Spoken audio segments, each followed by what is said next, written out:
There are tons of Assassin's Creed games, and there are probably going to be Assassin's Creed games coming out until the ends of time. But that's okay because we're going to be having reviews and rankings of the Assassin's Creed games until the ends of time, which is a great reason for you to go ahead and subscribe.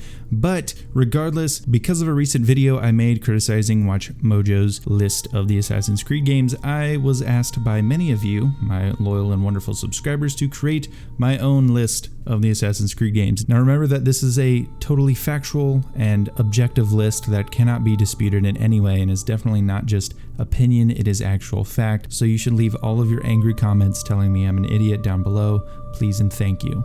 Now before we start the video, remember that if you do enjoy, to leave it a nice, thick, and juicy like. And if you want more content like this, then again, hit that big red sexy subscribe button down below. Also, you'll notice there's a little blue join button. If you're interested in supporting the channel further, you can hit that blue join button and get access to exclusive perks like seeing early access to videos. Speaking of which, I am working on a really big Ghost of Tsushima review project, and if you want to see that early, again, that's one of the perks you'll be able to get when you do join the channel. Anyways, thank you guys so much. Let's start the video. So kicking off this list at number 11 is the Assassin's Creed game that features no assassins, and that is Assassin's Creed Odyssey. Now this game does many things wrong and almost nothing right, and this includes botching the building of the pyramids by actual thousands of years. This includes an entirely copy and pasted world, and this includes messing up basic RPG mechanics like having preset characters that don't have dialogue choices that are tied to their personality, therefore giving you a bipolar sociopath. This is a problem, and I don't feel like talking about this game anymore. If you want my full thoughts, I will link my in-depth look at this game down below. At number 10 is Assassin's Creed Syndicate, and while this game is kind of just okay, there is quite a gap between it and Odyssey in my opinion, and it does do some things really well. I do think that London as a setting is absolutely stunning, and they captured it in a really great way. It's a very living city. You'll find people playing cricket in the park or a kid playing with a soccer ball against a wall in an alleyway. It's just very, very alive. The problem is I feel like the story is a bit too lighthearted for the setting. I also feel like the setting itself just doesn't fit the series. In a series where parkour is one of the staples of the gameplay, you shouldn't need a rope launcher to traverse the actual world itself. It's an okay game with an okay story, although I think Jacob is kind of an idiot. We will free London from Starrick. You have my word. And my looks. I'm sure you can put this to better use than I can. Oh, what's this, Greenie? Assassin Christmas.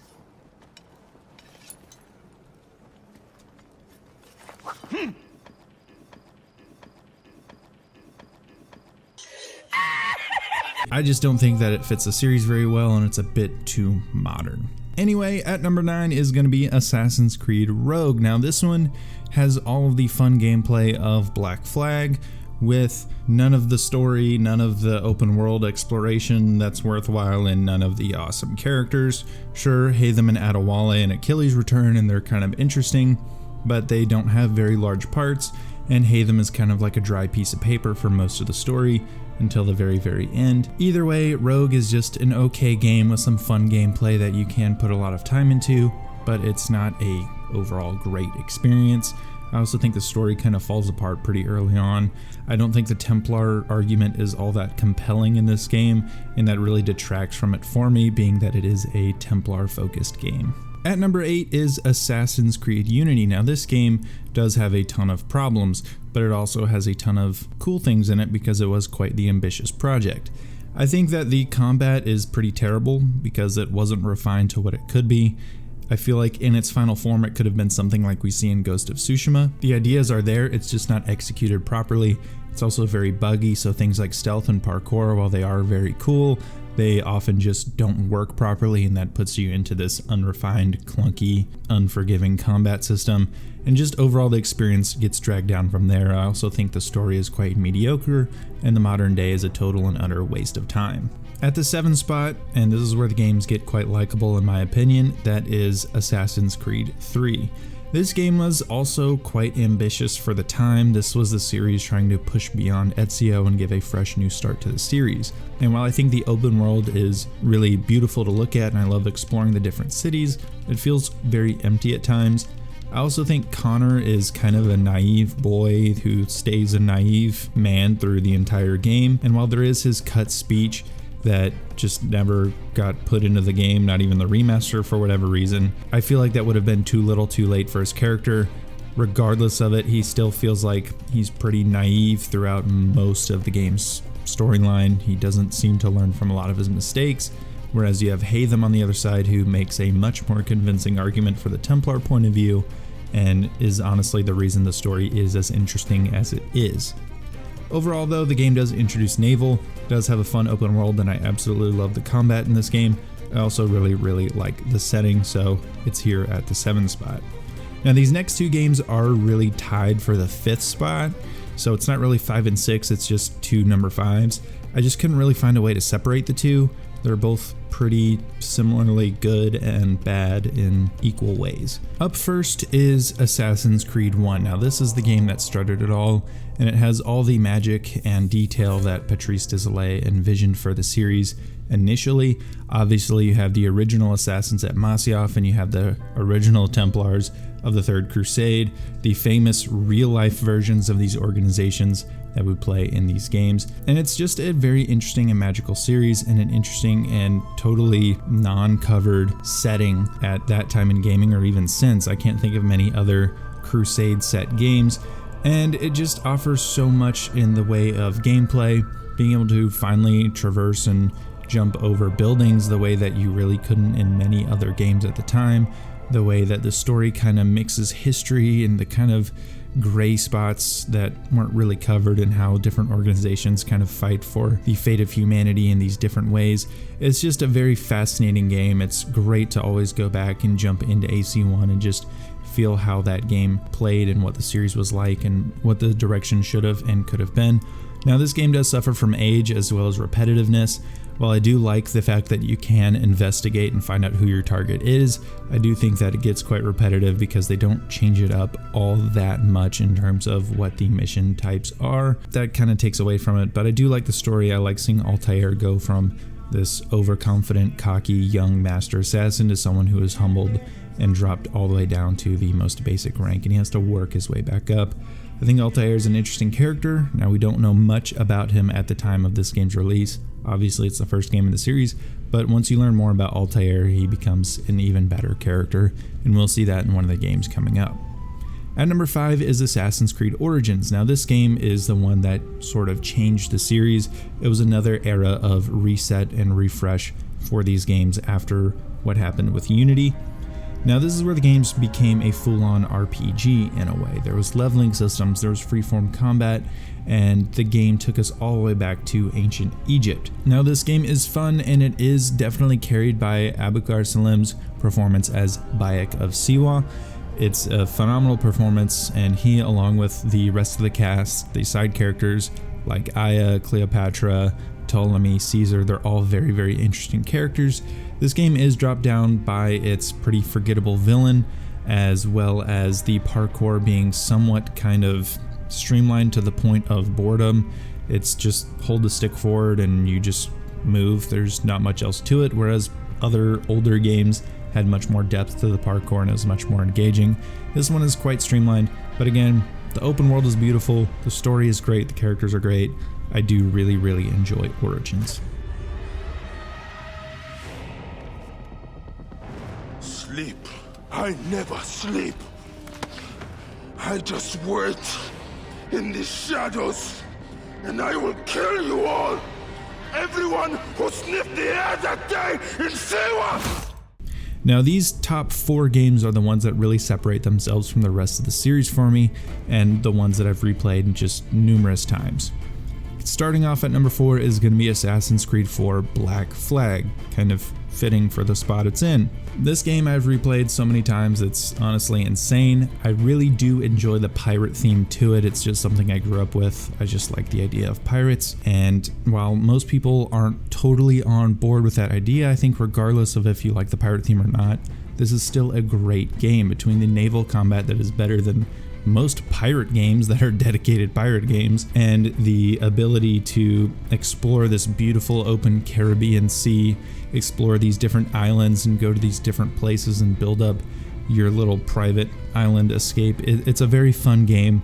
The story itself is incredible, seeing Edward's journey from a selfish pirate who's out for himself and for his own gain to someone that is out to fight for a much larger cause than himself.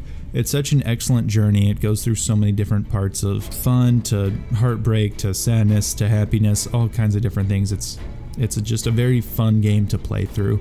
Granted, it does have a few too many tailing missions, and sometimes certain things get kind of repetitive, but overall I think the game is very fun, and I think anyone could pick up this game and enjoy it despite its dated graphics. At number 3 is probably the most underrated game in the series, and a game that's really, really good, but not exactly perfect.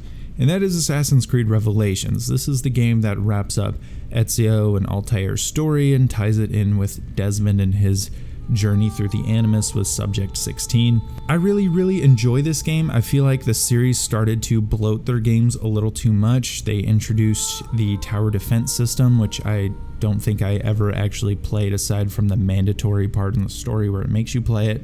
But overall, the game still has Ezio. That's never a bad thing, and it's in a different setting than Italy, so you kind of have that fresh new feel. The setting itself kind of takes you back to Assassin's Creed 1 with that more Levantine, Middle Eastern type of feel to the architecture. While Constantinople isn't the best setting in the series and it's kind of bland sometimes, it is still something that is different and was kind of fresh at the time.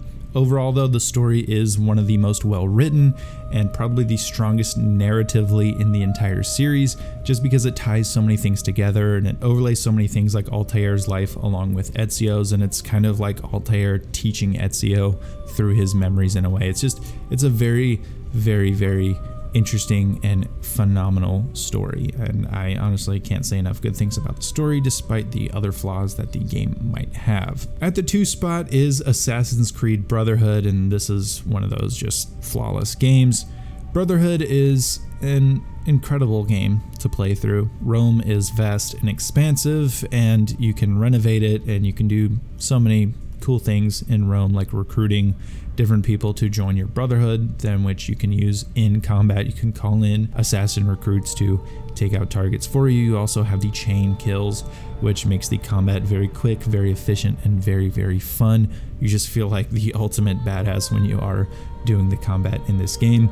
It's a very good game with a great story. I love the idea of Cesare Borgia as this main villain. He's very hot-headed and he loses his mind as the game goes on, but initially he's hot-headed but also kind of calculating and intelligent. He's definitely a truly fearsome villain rather than just someone who's angry and mad all the time. He really contributes to what the story is overall, and then of course you have Ezio's growth from just an assassin to a true master assassin and mentor of the Brotherhood. It's an excellent game and I can't recommend it enough. You should definitely just buy the Ezio trilogy if you have the chance, if you haven't played them already. It's an awesome game. And at the number 1 spot, if you've been following me for a while, then this is as predictable as a blue sky on a clear day, and that is Assassin's Creed 2. This is where we get introduced to Ezio and we see the series really take off from something that was somewhat of a repetitive, almost niche game to a true AAA incredible title. You have Ezio, you have this fleshed out world that you can explore with an economy and different things that you can build up. You have Monteriggioni, you have different armor sets that you can actively upgrade based on what you feel you need in that certain point in time. We have the different capes that influence which guards come after you. You have a phenomenal story that I cannot overemphasize enough. I don't think the ending will ever be topped, in my opinion. It has this combination of it's actually still amazing as well as nostalgia that is going to be nearly impossible to break as the series goes forward. I don't know that anyone is going to be able to actually beat the experience that is and was Assassin's Creed 2. It's a phenomenal game. It still is. Again, if you haven't played through any of the Ezio games, I highly recommend getting the Ezio trilogy. Even though it's not the most perfect remaster in the world, it's worth it just to be able to play these games. Anyway, that was my ranking of the Assassin's Creed games. If you did enjoy it, remember to leave it a nice, thick, and juicy like. And if you want more content like this, as always, hit that big red sexy subscribe button, and I will see you guys in the next video.